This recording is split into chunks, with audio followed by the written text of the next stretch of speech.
우리 또 인사부터 할까요? 모든 것이 하나님의 은혜입니다. 여러분 그거 아십니까? 우리나라, 우리 대한민국이 기도로 세워진 나라라는 거. 아십니까 진짜? 1948년 5월 31일 대한민국의 첫 개헌 국회가 이제 개회가 되는데, 그때 당시 이제 사회자였던 이승만 국회의원장의 이제 계획이 없던, 순서에 없던 갑작스러운 그런 요구로 이제 당시 서울 종로에서 당선된 국회의원이자 당시 감리교 목사님이었던 이윤영 의원이 참석한 198명의 국회의원 전원이 다 기립한 가운데 하나님께 감사 기도를 드림으로 첫 개헌 국회가 시작이 되었다 그래요. 그래서 그 기록들이, 그 감사의 기도 제목, 기도까지 그 국회 속기록 제1호와 관보 제1호에 그대로 그게 다 실려 있다 그래요. 그렇게 우리 대한민국은 기도로 세워졌어요. 기도로 출발했어요. 오늘 우리가 나라를 위해 힘써 기도해야 되는 이유인 거예요. 주전 538년 메대 족속 다리오가 바벨론의 왕이 되었을 때 다니엘이 자신의 조국을 위해 기도를 해요, 하나님께. 그는 바벨론에서 정치적 입지를 갖춘 성공한 인물이었어요. 그래서 그는 많은 권력과 명예를 갖고 있었어요. 그런데 그럼에도 불구하고 그러니까 바벨론에 있게 된 이유는 과거 나라가 치욕스럽게 멸망했기 때문이었어요. 유대는 여전히 멸망된 상태였어요. 성전은 다 부서졌고 성벽은 다 회파됐어요. 그 유대 민족은 뿔뿔이 다 흩어져 버렸어요. 그러니까 지금 그런 많은 것을 누리고 있음에도 과거의 나라가 멸망한 그 사건으로 인해 여전히 그 조국의 미래는 불투명하고 암울했던 거예요. 다니엘은 조국의 과거를 끌어안고 이제 조국의 미래를 위해서 하나님께 기도하고 있어. 여러분, 그의 기도의 내용을 기록하고 있는 이 다니엘서 9장을 보게 되면 이제 그의 기도에 두드러지게 나타나는 한 가지 특징이 있다는 걸 우리가 찾아볼 수가 있어. 그러니까 망해 없어진 나라를 위해 기도하면서 자신의 기도를 들으시는 하나님을 신뢰하고 있는 거예요. 나라는 망했는데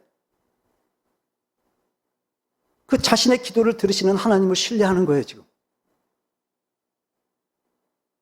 과거의 아픔으로 인해 발목 잡혀 있지 않아요. 미래의 불투명함으로 인해 발목 잡혀 있지 않아요.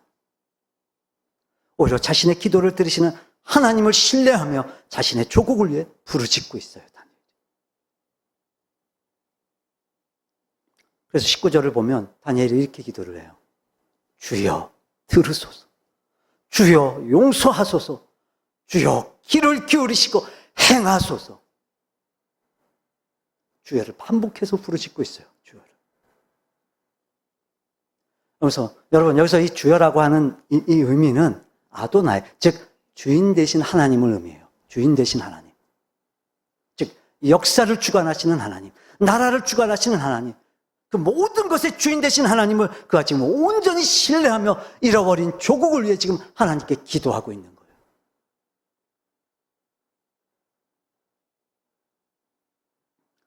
지금 우리나라의 상황이 사실 너무도 힘들고 힘겹고 또 어려운 상황이에요.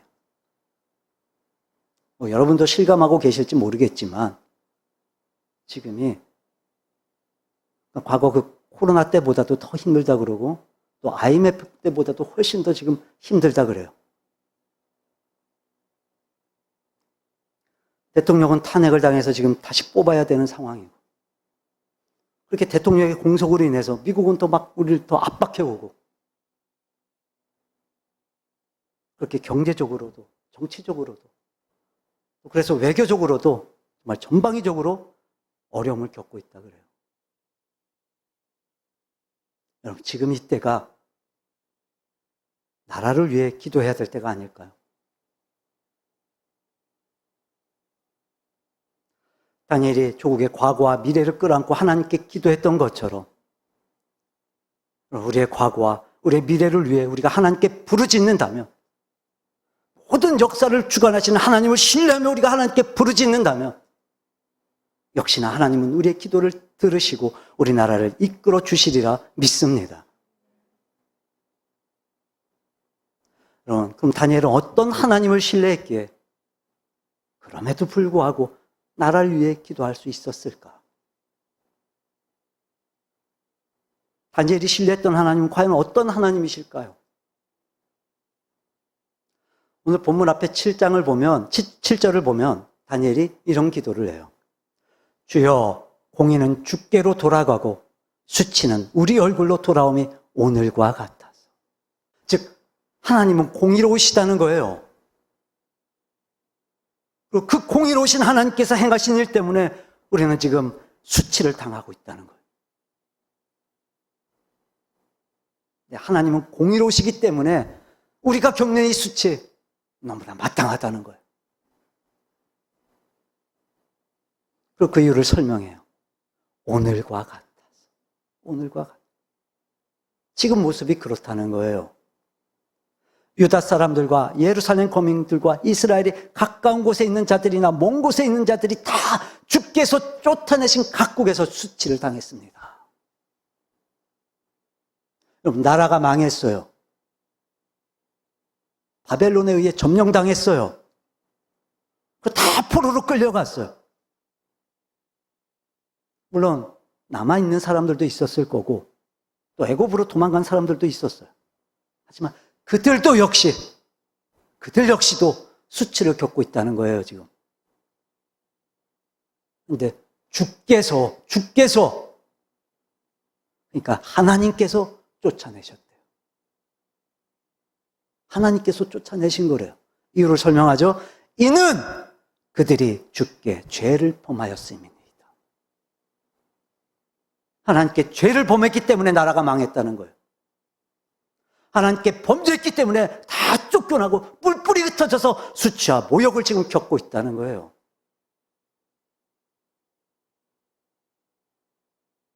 그 다니엘은 이 내용을 계속해서 반복을 해요.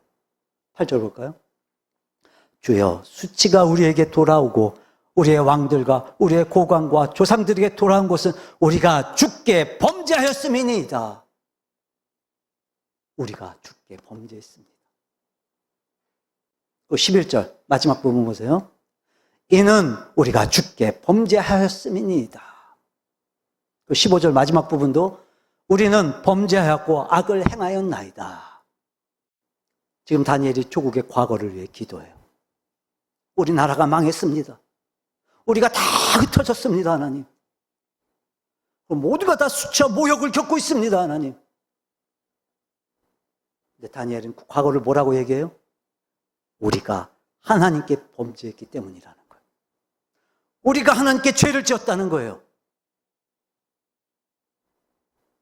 그래서 우리는 이런 수치를 당하는 게 공의로운 하나님께서 행하신 일이기 때문에 당연히 마땅하다는 거예요. 너무나 마땅하다는 거예요, 그게.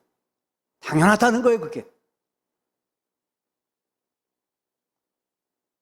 물론 성경은요, 이 모든 어려움들이 죄의 결과라고 그렇게 말하지는 않아요. 모든 죄악들이 죄의 결과는 아닌 거예요. 하지만 분명한 사실은 모든 죄는 분명히 어려움을 초래하게 돼요. 다니엘은 깨달은 거예요. 나라가 이렇게 된 거, 이런 수치를 겪는 거, 우리가 하나님께 범죄했기 때문이라는 거예요. 지금 하나님께 어떻게 기도하고 있냐면 지금 회개하면서 기도하고 있는 거예요, 하나님께. 자, 3절 볼까요? 본문 앞에. 내가 금식하며 베옷을 입고 죄를 덮어쓰고 주 하나님께 기도합니다. 금식한다, 베옷을 입는다, 죄를 덮어쓴다. 이게 다 회개의 의미예요, 회개의 의미. 그러니까 당시 이스라엘 백성들이 하나님께 회개할 때 그렇게 했어요. 금식을 하고 베옷을 입고 죄를 덮어쓰고 하나님께 회개했어요. 자, 또 4절 볼까요? 내 하나님 여호와께 기도하며 자복하여 이르기를. 자복하고 스스로 고백해요. 회개의 의미를 담고 있는 거예요. 회개의 의미. 여러분, 놀라운 사실은 뭐냐면 그들이 죄를 범했다라고 하는 표현도 나오지만 우리가 죄를 범했다는 표현도 나와요. 여러분, 놀랍죠? 유다가 멸망했을 당시에요, 다니엘은요 소년이었어요. 어린 나이에 끌려왔어요, 포로로. 그러니까 다니엘의 죄 때문은 아닐 거예요. 다니엘에겐 직접적인 책임이 없어요. 나라가 망한 거. 사실 조상들의 죄악 때문에 나라가 망한 거예요. 다니엘은 책임을 회피하지 않아요. 도망치지 않아요. 핑계대지 않아요. 하나님, 우리의 죄입니다. 하나님, 저의 죄입니다. 하나님, 제가 잘못했습니다. 하나님께 회개하며 기도하고 있는 거예요. 어떻게 이런 기도가 가능할까? 그럼 분명히 인정했어요. 하나님은 공의로우십니다. 그래서 우리가 이런 수치를 겪는 건 너무나 마땅합니다. 하나님의 그 공의 앞에 할 말이 없다는 거예요. 근데 어떻게 하나님 용서해 주옵소서, 이렇게 회개의 기도를 드릴 수가 있을까? 그는 하나님을 신뢰했기 때문이었어요. 9절에 보면 자신의 죄를 자백하면서 또 고국의 죄를 자박하면서 하나님에 대해 고백을 해요, 다니엘이. 주 우리 하나님께는 긍휼과 용서하심이 있사오니. 그러니까 다니엘은 자신의 기도를 들으시는 하나님이 긍휼로 용서하시는 하나님이시라는 걸 신뢰했던 거예요. 그러니까 우리가 고백하면, 우리가 회개하면 하나님께서 용서하신다는 거예요. 그래서 19절에 보면 다니엘은 주여 들으소서. 하나님, 저의 기도를 들어주세요. 그리고 다시 주여를 외치면서 뭐라고 고백해요? 주여 용서하소서. 여러분, 과거를 극복하고 싶다면, 과거를 딛고 일어서기를 원한다면 하나님께 먼저 회개해야 돼요. 자복해야 돼요. 하나님, 이 과거를 극복하게 해주옵소서. 평화가 있기를, 화해가 있기를, 회복이 있기를, 치유가 있기를, 안정이, 번영이 있기를 우리가 하나님께 회개해야 돼요. 그럼 하나님은 우리를 용서하세요. 우리가 어떤 잘못을 저질렀다 할지라도 우리가 회개할 때 하나님은 용서해 주세요. 그럼 하나님은요, 자비와 긍휼이 풍성하세요. 우리가 지은 죄보다 우리를 용서하시는 그 하나님의 긍휼이 훨씬 더 커요. 우리 시편 볼까요? 103편 볼까요? 그 하나님의 긍휼을 다윗이 이렇게 고백을 해요. 우리 8절 함께 읽어봅니다. 여호와는 긍휼이 많으시고 은혜로우시며 노하기를 더디하시고 인자하심이 풍부하시도다. 긍휼이 많으시대요. 그리고 인자가 풍부하시대요. 그걸 한마디로 뭐라고 표현을 해요? 하나님은요, 노하기를 더디하신대요. 그게 하나님의 긍휼이에요. 이 노하기를 더디하신다는 말이 어떤 의미인지를 9절과 10절에서 이렇게 설명을 해요. 자, 9절 볼까요? 자주 경책하지 아니하시며 너를 영원히 품지 아니하신다. 하나님은요, 노하기를 더디하세요. 즉 참으세요, 하나님. 그걸 기다려주세요, 하나님. 그래서 하나님은요, 자주 우리를 책망하지 않으세요. 화를 영원히 품지도 않으세요. 그 10절. 우리의 죄를 따라 우리를 처벌하지는 않으신대요. 우리의 죄악을 따라 우리에게 그대로 갚지는 않으신대요. 여러분, 이게 얼마나 은혜입니까? 얼마나 은혜예요, 우리한테. 그럼 만약 하나님께서 그 하나님의 하나님 공의로우신 하나님이시니까 자, 우리의 죄를 따라 우리를 처벌하세요. 또 우리가 죄를 지을 때마다 그대로 갚으세요. 그럼 누가 살아남을 수 있겠어요? 누가? 살아남을 사람이 누가 있겠어요, 이 땅에? 근데 하나님은요, 노하기를 더디하시는 분이세요. 더디하세요. 긍휼이 많으시거든요, 하나님은.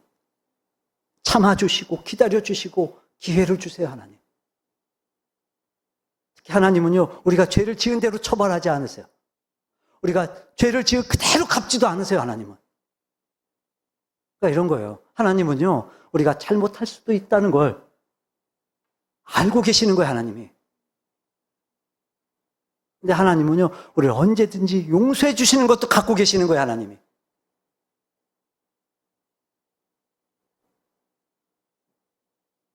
그래서 기다리고 계시는지도 몰라요, 하나님. 우리 기다려주고 계시는지도 몰라요. 하나님은요, 용서할 준비를 다 하고 계신다는 거예요. 우리가 지은 죄보다 하나님의 용서가 더 크다는 거예요. 여러분, 왜 회개가 필요한지 아십니까? 하나님 왜 이렇게까지 용서하려고 하시는지 아세요? 회개해야 살거든요. 왜 기다리시면서 회개할 기회를 주시는지 아세요? 회개해야 살거든요. 회복, 치유, 화해, 번영, 축복. 여러분, 회개 없이는 불가능해요. 우리가 신뢰하는 하나님은 용서하시는 하나님이세요. 우리가 먼저 하나님께 회개해야 돼요. 여러분, 하나님 우리에게 이렇게 긍휼을 베풀어 주시는데 하나님 또 이런 하나님이시라는 것도 우리가 알아야 돼요. 에스겔 볼까요? 7장. 자, 2절, 3절 함께 읽어봅니다. 너 인자야, 주 여호와께서 이스라엘 땅에 관하여 이같이 말씀하셨느니라. 끝났도다. 이 땅 사방의 일이 끝났도다. 이제는 내게 끝이 이르렀나니 내가 내 진노를 내게 나타내어 내 행위를 심판하고 내 모든 가증한 일을 보응하리라. 그리고 4절 보세요. 내가 너를 불쌍히 여기지 아니하며 긍휼히 여기지도 않는다. 분명 시편 103편에서는 하나님은 긍휼을 베푸신다 그랬어요. 근데 하나님이 긍휼히 여기지도 않으신대. 이게 무슨 말이겠어요? 네 행위대로 너를 벌하시겠다는 거예요. 그럼 하나님은요, 이스라엘이 망하기 전에 돌이킬 수 있는 기회를 주셨어요, 하나님이. 끊임없이 하나님은 그들에게 말씀하셨어요. 그러면 안 된다고. 선지자들을 통해서. 기회를 주시고 오래 참으셨어요. 회개하고 돌아오기를 원하셨어요, 하나님. 여러분, 그 긍휼의 때, 그 회개의 때, 그게 끝이 있어요, 끝이. 영원하지 않아요. 영원히 기다려주시지 않으세요, 하나님이. 끝이 있어요. 분명 하나님은 긍휼을 베푸세요. 우리가 죄를 지은 대로 갚지 않으세요. 우리가 죄를 지은 만큼 처벌하지도 않으세요. 그게 하나님의 긍휼이에요. 근데 끝이 있어요, 끝이. 하나님께서 긍휼을 베풀지 않으시겠다는 거예요, 이제. 그걸 어떻게 하시겠대요? 너희들의 행위대로 갚으시겠다는 거예요. 그래서 이스라엘이 멸망했어요.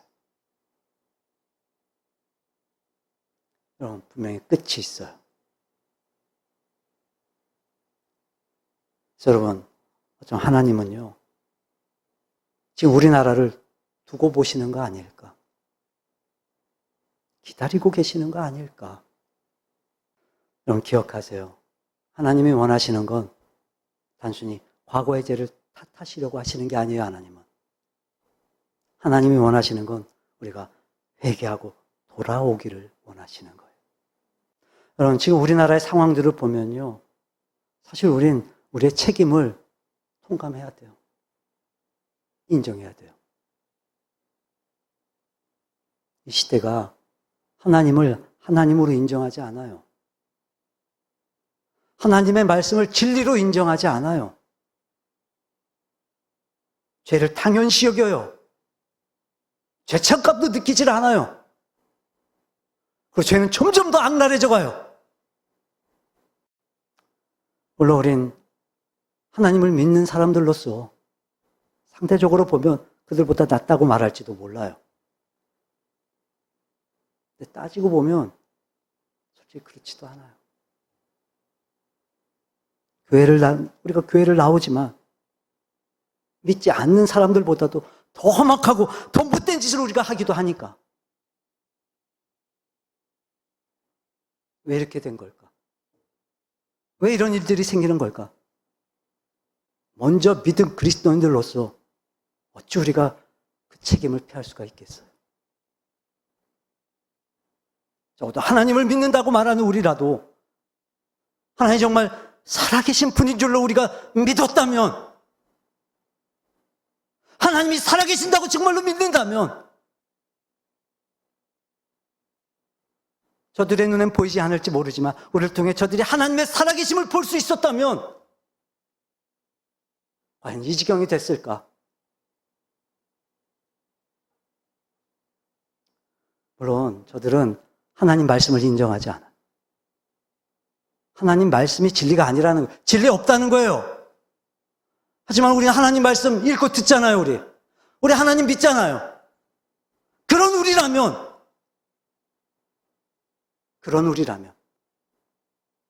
우리의 삶의 현장에서 그 하나님의 말씀이 우리의 절대적 기준이 되어 그 하나님의 말씀을 지키기 위해 우리가 목숨을 걸었다면 하나님의 말씀이 이렇게까지 허물어졌을까? 하나님의 권위가 이렇게까지 무너질 수 있을까? 우리 때문이라는 생각 들지 않으세요? 끔찍한 일을 저지르고도 부끄러운 줄도 모르고 온갖 편법과 온갖 악행을 저지르면서도 당당한 이 시대에 세상은 그럴 수 있어요. 세상은. 하지만 하나님을 믿고 교회를 나오고 예배를 드린다는 우리조차 그러고 있으니 세상이 어떻겠냐고요. 우리 책임 아닙니까? 여러분, 예수님께서 우리에게 뭐라고 말씀하셨어요? 너희는 세상의 빛과 소금이라 그러셨어요. 이게 무슨 의미겠어요? 그러니까 주님도 아셨어요. 세상이 얼마나 어두운지. 주님이 알고 계셨어요. 세상이 얼마나 썩어가고 있는지. 그래서 그 어두운 세상에 빛이 필요하다는 거, 그 썩어가는 세상에 소금이 필요하다는 거 우리에게 말씀하시는 거예요. 주님이 너희가 세상의 빛과 소금이 되라. 우리가 빛이 되어 어두운 세상을 비춰주고 우리가 소금이 되어 썩어가는 이 세상을 지키라고 주님이 말씀하셨는데 빛과 소금이 되기는커녕 뭐가 다릅니까 우리가? 지금 이 나라에서 벌어지고 있는 이 모든 일들이 우리에겐 책임이 없나요, 여러분? 우리의 가정에서, 우리의 일터에서, 우리의 지역사회에서 과연 우리가 빛과 소금으로 살아가고 있습니까? 밝혀주고 있습니까? 여러분, 누굴 탓할 일이 아니에요. 우리 때문이에요. 우리가 회개해야 돼요. 그래야 이 나라가 살아요. 그래야 이 나라가 회복돼요. 몇 년 전에, 한 4, 5년 전일 거예요. 목회 데이터 연구소에서 일반 국민들 1000명을 대상으로 한국교회 신뢰도 조사를 했어요. 그 결과가 너무나 충격적이에요. 한국교회를 신뢰한다는 응답이 고작 21%였어요. 매우 신뢰한다? 5%. 약간 신뢰한다? 16%. 별로 신뢰하지 않는다? 28%. 전혀 신뢰하지 않는다? 48%. 그러니까 거의 절반이 한국교회를 전혀 신뢰하지 않아요. 특히 그 신뢰도에 있어서 이제 개신교인들과 비개신교인들로 나눠서 보면 이게 더 충격적이에요. 그러니까 믿는 사람들과 안 믿는 사람들이 나눠서 보면 더 충격적이에요. 그러니까 한국교회를 신뢰한다고 대답했던 사람들 중에 70%가 기독교인들이에요. 그러니까 기독교인들이 믿는다고, 신뢰한다고 대답을 한 거예요. 안 믿는 사람들, 비개신교인들은 9%밖에 안 돼요.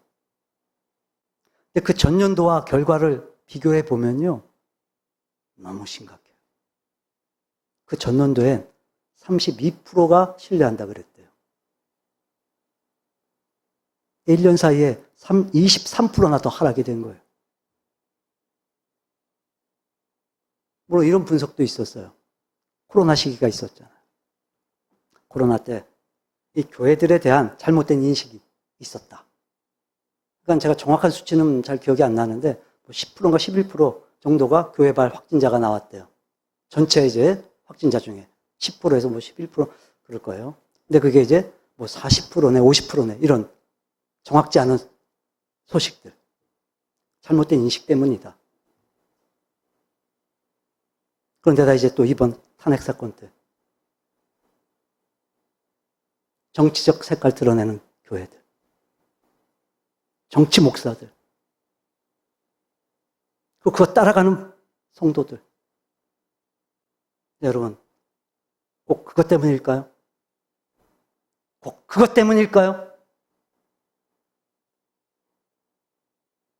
어쩌면 교회가 정말 존망의 기로에 서 있는지도 몰라요, 지금. 전도가 되겠어요? 신뢰하지 않는데. 손가락질 당하는데 전도가 되겠어요? 회개는요, 교회 안에서부터 시작돼야 돼요. 하나님 우리를 용서하세요. 회복하시고 치유하세요. 그 어떤 잘못이라도 하나님은 긍휼을 베풀어 주세요. 회개해야 돼요, 우리가. 하나님 앞에. 우리가 하나님의 용서를 구하면 하나님은 긍휼을 베풀어 주세요. 회복해 주십니다. 치유해 주십니다. 여러분 기억하세요. 우리가 이 나라의 과거를 끌어안고 우리가 그리스도인으로서 믿음의 본을 보이지 못한 모습들 하나님께 자복하면서 우리가 회개할 때 이 나라가 변화될 수 있다는 사실을. 자, 두 번째, 다니엘은 또 이런 하나님을 신뢰했어요. 본문 앞에 3절을 보면 다니엘이 기도를 시작했던 장면을 기록을 하고 있어요. 3절 볼까요?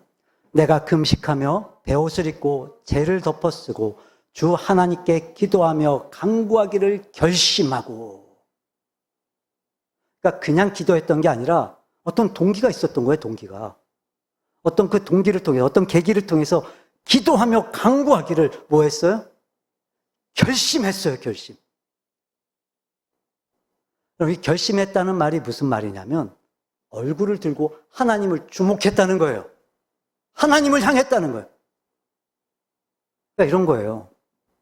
이제 그동안은 고국의 그런 치욕스러운 사건들, 이제 여전히 그 수치를 겪고 있는 지금의 상황들 때문에 늘 염려하고 늘 고민하고 늘 근심했던 거예요, 다니엘이. 근데 이제 어떤 계기를 통해서 다니엘이 비로소 하나님을 바라보게 됐어요. 그리고 하나님께 기도하기 시작했던 거예요. 자, 그 계기가 뭐였냐면 우리 2절 볼까요? 2절 함께 읽어봅니다. 곧 그 통치 원년에 나 다니엘이 책을 통해 여호와께서 말씀으로 선지자 예레미야에게 알려주신 그 연수를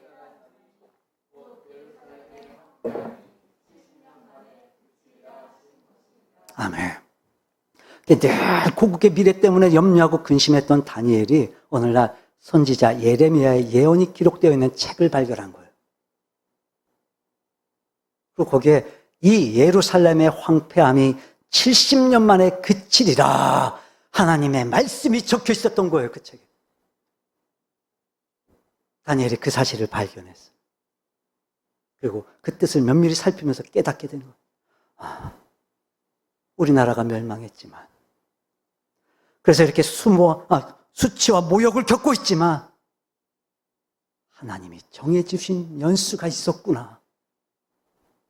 그 말씀을 깨달은 거예요. 그리고 그 말씀 믿기 시작한 거예요.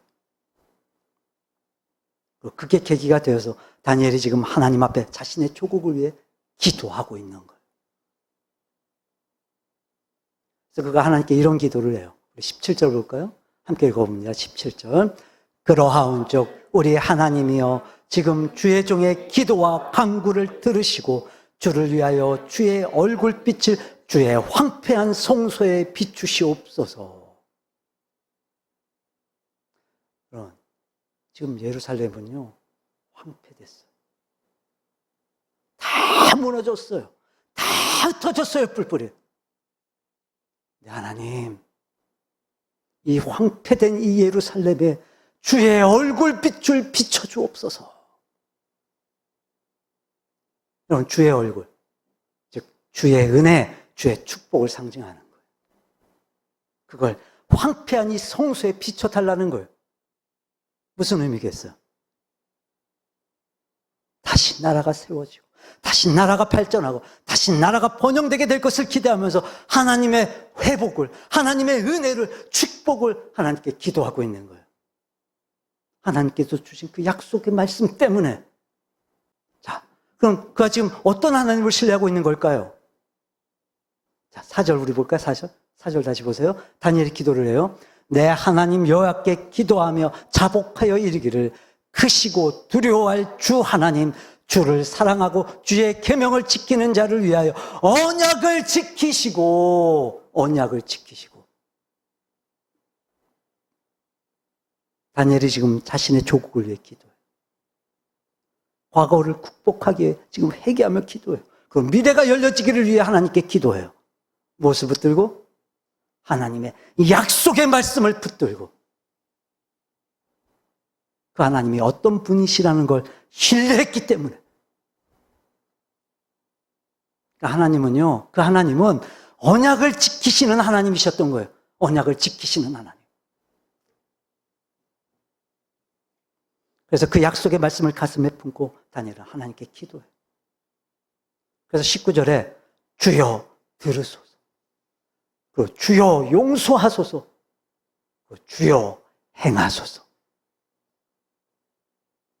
뭘 행해달라는 거예요? 뭘 이루어달라는 거예요? 하나님의 약속의 말씀, 하나님 행해 주옵소서. 지체하지 말고 하나님 행해 주옵소서. 하나님 그 70년의 시간 하나님 늦추지 말고 하나님의 때에 다시 우리 나라를 하나님 회복시켜 주옵소서. 그렇게 회복의 희망을 품고 그 하나님께 기도하고 있는 거예요. 여러분, 하나님은 용서하시는 하나님이세요. 그리고 우리가 신뢰해야 될 하나님은 어떤 하나님이세요? 약속을 지키시는 하나님이세요. 그래서 우리가 미래를 기대할 수 있는 거예요. 그래서 우리가 미래를 바라볼 수 있는 거예요. 물론 점점 더 힘들어지고 점점 더 어려워질 수도 있어요. 그럼에도 불구하고 하나님께서는 이 나라를 향한 그 하나님의 계획이 있으신 줄로 믿습니다. 그리고 하나님은 하나님의 그 선하신 계획대로 이 나라를 분명히 이끌어 주시리라고 믿습니다. 그래서 여러분, 다니엘처럼 우리가 기도해야 돼요. 하나님은 약속을 지키시는 하나님이시기 때문에, 당신의 뜻대로 행하시는 하나님이시기 때문에 그 신실하신 그 하나님의 뜻을 붙들고 하나님의 뜻대로 이 나라를 이끌어 주옵소서. 하나님의 계획대로 이 나라를 이끌어 주옵소서. 하나님, 지금 이 나라가 다 무너져 가고 있지만, 하지만 이 나라를 향하신 하나님의 계획이 분명히 있으신 줄로 믿습니다. 하나님, 이루어 주옵소서. 이루어 주옵소서. 약속을 지키시는 하나님, 약속을 행하시는 하나님, 우리가 하나님께 기도할 때 하나님은 하나님이 계획하신 대로, 하나님이 뜻하신 대로 반드시 이루실 줄로 믿습니다. 이제 곧 대통령 선거가 있을 거니까 이제 곧 후보들의 그 공약들을 우리가 듣게 되겠죠. 지금은 당 안에서 그렇게 공약들을 서로 얘기를 하는데, 그 당 이제 후보들이 정해지면은 이제 우리가 또 정확한 그 공약들을 듣게 되겠죠. 여러분, 그 공약들 다 믿으십니까? 믿으세요, 그거? 뭐 믿을 수도 있고 또 믿지 않을 수도 있어요. 하지만 이제까지의 경험을 통해 우리가 알 수 있는 건 그 공약 다 안 지켜져요. 안 지켜져요, 분명히. 그래서 우리는 이 후보자들의 공약 믿을 수 없어요. 하지만 우리는 하나님의 약속은 믿을 수 있어요. 물론 개인적으로 지지하는 후보들이 있으실 거예요. 그래서 내가 원하는 후보 되게 좀 해주세요. 기도할 수 있어요. 여러분, 그거보단 우린 하나님의 뜻대로 세워지기를 우린 기도해야 돼요. 우리가 정말 하나님을 신뢰한다면, 역사를 주관하시고 나라를 이끌어 가시는 분이 하나님이시라는 걸 신뢰하는 그리스도인들이라면 하나님의 뜻이 있으시죠. 하나님의 뜻대로 세워주옵소서. 이 시대를 위해, 이 때를 위해 하나님 누구를 세우시기를 원하십니까? 하나님께서 예배하신 사람, 하나님께서 계획하신 사람, 그 사람 하나님 세워주옵소서. 그를 통해 우리나라를 향하신 그 하나님의 뜻이 펼쳐지고 이루어지기를 원합니다. 하나님 도와주옵소서. 이 기도를 우리 모든 그리스도인들이 하나님께 해야만 돼요. 분명한 건 하나님은 이 대한민국을 하나님의 선하신 계획 가운데 이끌어 주시리라 믿습니다. 그래서 여러분, 우리가 기도할 때, 그래서 우린 신념으로 기도하면 안 되고 우린 신뢰로 기도해야 돼요. 신뢰로. 우리 이사야서 한번 볼까요? 55장 8절. 이사야 55장 8절 함께 읽어봅니다. 이는 내 생각이 너희의 생각과 다르며 내 길은 너희의 길과 다름이니라. 여호와의 말씀이니라. 그러니까 하나님이 내 생각하고 네 생각은 다르다 이렇게 말씀하시는 거예요. 즉 하나님의 생각과 우리의 생각은 달라요. 하나님의 길과 우리의 길은 분명히 달라요. 근데 이 다르다는 개념이 그러니까 우리가 생각하는 차원에서의 그런 다름이 아니에요. 왜냐하면 하나님과 우리의 차이 때문에 그래요. 그러니까 너와 나의 차이가 아니라 하나님과 우리의 차이예요. 그래서 그걸 조금이라도 이해를 돕기 위해서 9절이 이렇게 설명을 해요. 9절. 자, 9절 볼까요? 9절. 함께 읽어봅니다. 이는 하늘이 땅보다 높음 같이 내 길은 너희의 길보다 높으며 내 생각은 너희의 생각보다 높음이니라.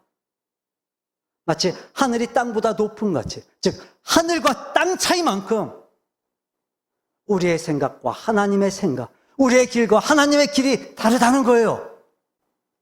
근데 이것도 사실은 이게 정확한 표현은 아니에요. 여러분, 하나님과 우리의 차이가 이 하늘과 땅 차이밖에 안 되겠어요? 그러니까 이런 개념으로는 설명이 될 수 없어요. 그러니까 우리가 이걸 이해할 때 하나님의 생각과 우리의 생각이 다릅니다. 우리의 길과 하나님의 길이 다릅니다. 그렇게 우리식으로 우리가 이해를 하면 안 돼요.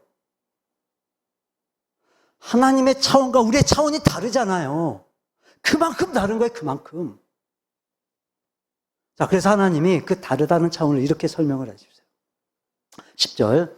이는 비와 눈이 하늘로부터 내려서 그리로 되돌아가지 아니하고. 자, 그렇죠. 이제 비가 내리고 눈이 내리면 다시 하늘로 가지 않아요. 내렸던 눈, 내렸던 비 다시 올라가지 않아요, 하늘로. 어떻게 돼요?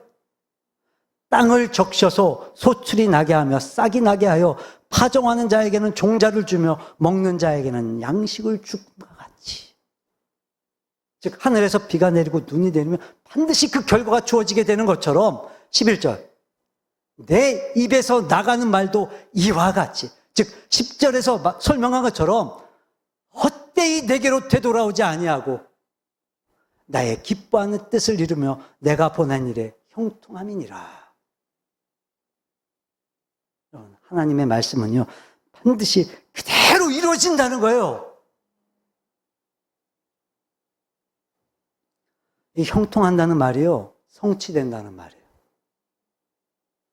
하나님의 뜻은요, 반드시 성취된다는 거예요.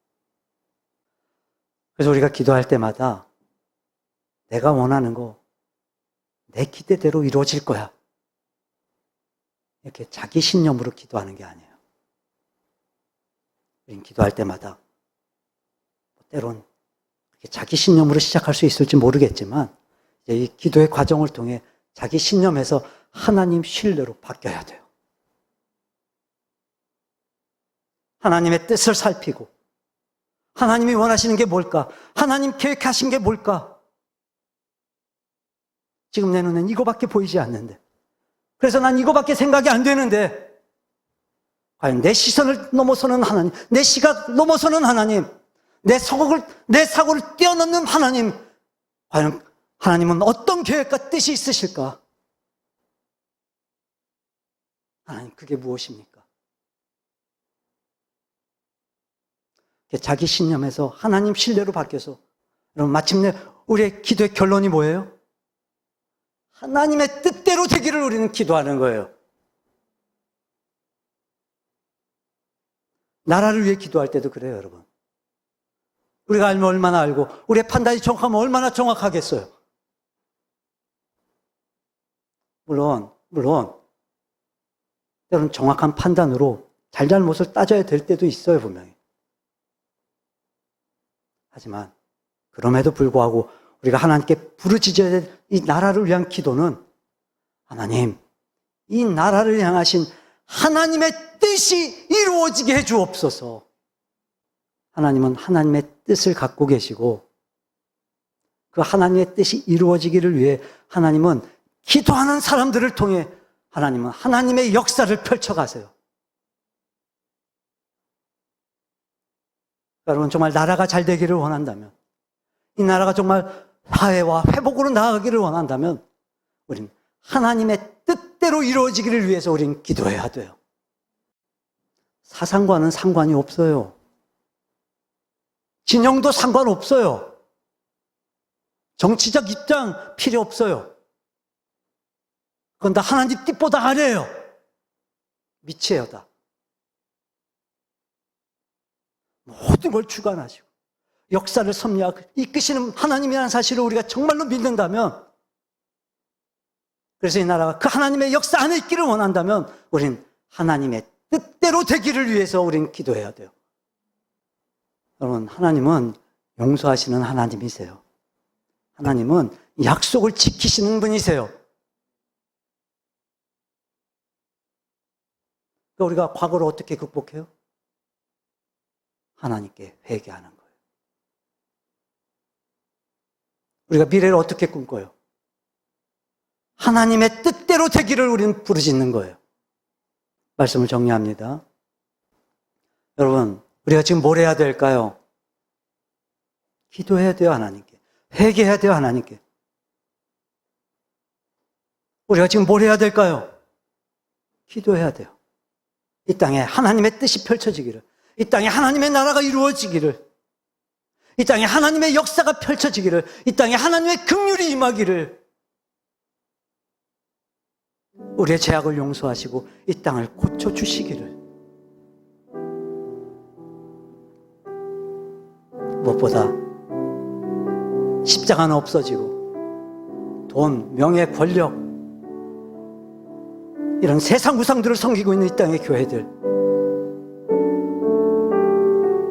예수를 믿는다 말하지만 믿지 않는 자들과 별반 다름없는, 아니 그보다 더 악행을 일삼고 있는 우리가 먼저 우리 하나님께 회개해야 돼요.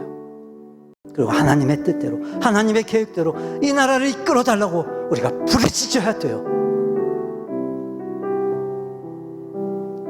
여러분, 우리나라, 우리 대한민국 하나님께서 다시 일으켜 주실 줄로 믿습니다. 회복케 하시고 화해케 하시고 치유하게 해 주실 줄로 믿습니다. 기도해야 돼요, 우리가요. 기도해야 돼요. 다니엘의 기도를 들으신 하나님께서 우리의 기도를 들으실 줄로 믿습니다.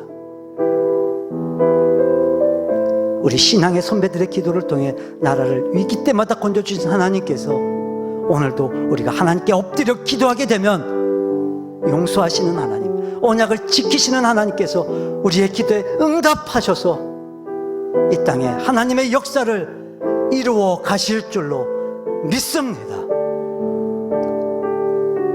우리도 주신 말씀 기억하면서 이 땅에 회복이 있기를, 이 땅의 회복을 위해, 이 땅의 교회들과 우리 그리스도인들의 회복을 위해, 그리고 목회자들의 회복을 위해 우리 간절한 마음으로 한번 짧은 시간 함께 기도의 자리로 나아가도록 합니다. 기도합니다.